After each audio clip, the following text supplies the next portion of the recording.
اسرائیل کو مان کر اگر جنت بھی ملتی ہے نا تو وہ جہنم سے بدتر ہے اسرائیل قبول کرنے کے نتیجے میں۔ اس ذلت کے ساتھ کچھ بھی ملے، ملک کو ذلت کے ساتھ کچھ ملے، قوم کو ملے یا فرد کو ملے، اس ذلت کے ساتھ جو ملتا ہے وہ دنیا و آخرت کا خسارہ ہے۔ جو بھی کرے گا، عرب کریں یا غیر عرب کریں، یہ ظاہراً ایسے لگتا ہے کہ حالات ایسے بن گئے ہیں کہ کر لیں گے یہ کام، اسرائیل کو منوا لیں گے، لیکن ہمیشہ کے لیے تاریخ میں جس طرح اللہ تبارک و تعالیٰ نے بنی اسرائیل کے لیے کہا ہے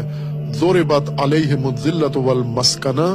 اسی طرح سے مسلمانوں کے لیے بھی یہ آیت ہو جائے گی کہ ضربت علیہم الذلۃ والمسکنہ،